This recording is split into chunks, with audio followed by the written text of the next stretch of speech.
Yes. Welcome back to Case Closed, Anime Review Episode 159.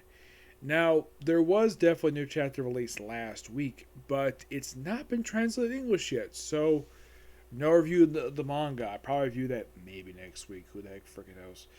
Okay, this one I'm discussing the first part of the two-parter for this particular anime.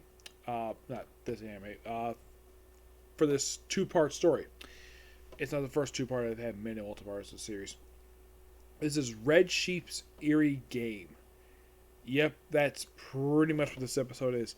Episode starts out okay in Maury's office. Yes, this is something that happens a lot in these anime rental episodes. Where a lot of the time for these anime rental cases, if they start properly, sometimes basically with the same premise. Just Conan and Maury just walking someplace and just happen to come across the crime. This one is one of those times, basically, is one of the better times they basically don't do that.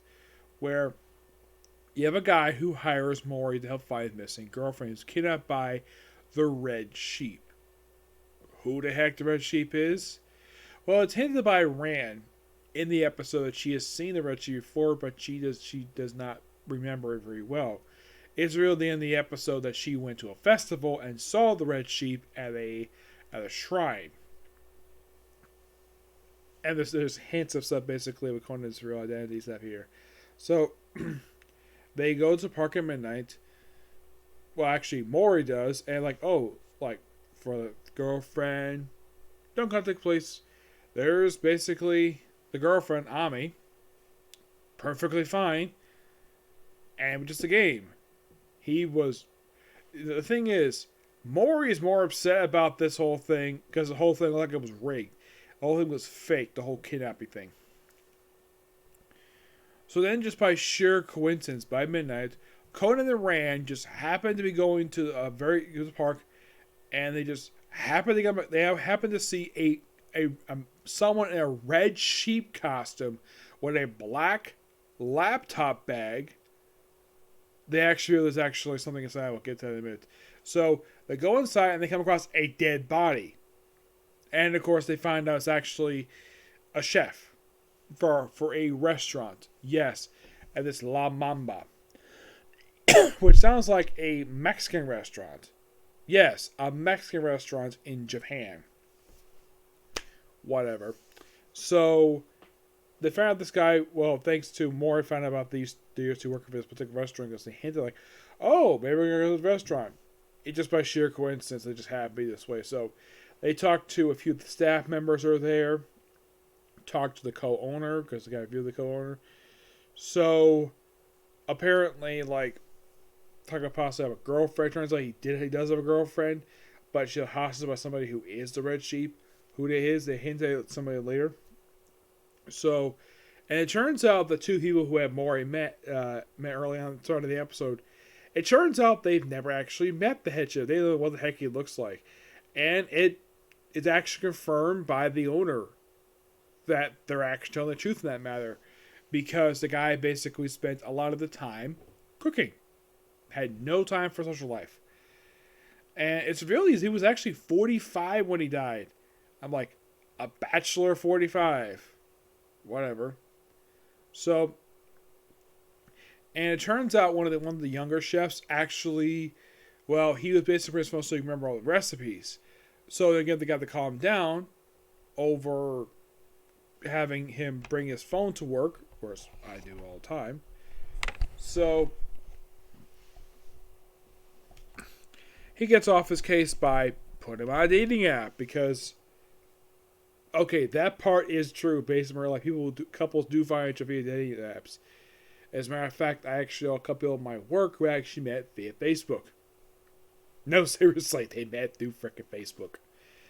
Yep, I, of course, have never actually met anybody through Facebook. Well, nobody. Anybody who I know on Facebook are people I know personally. Yeah. So, and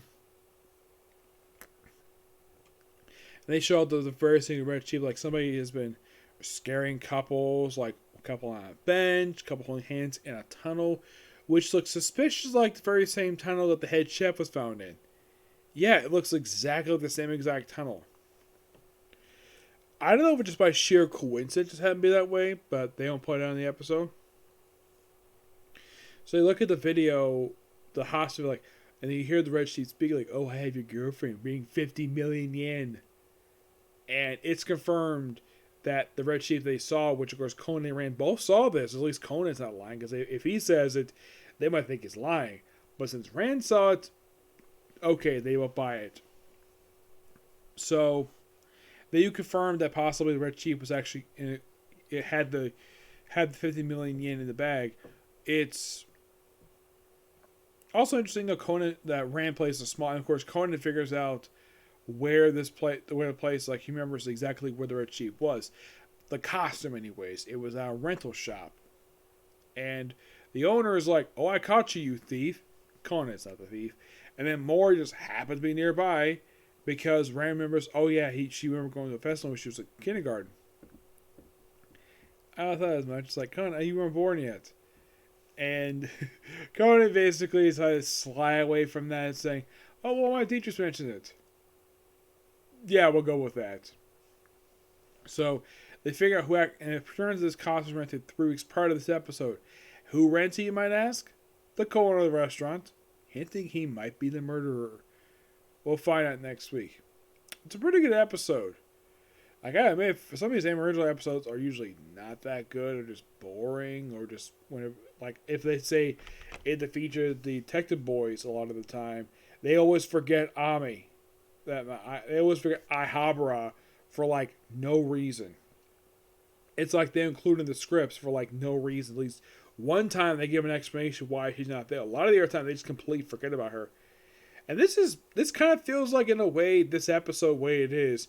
It kind of feels like a pre-hybrid episode, and without any detective boys.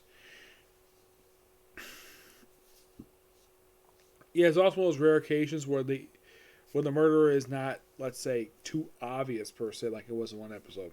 Okay. So yeah, that's the particular view. Next one's going to be a Comic Corn, and I'm going to call it a night. Okay, next video. Bye.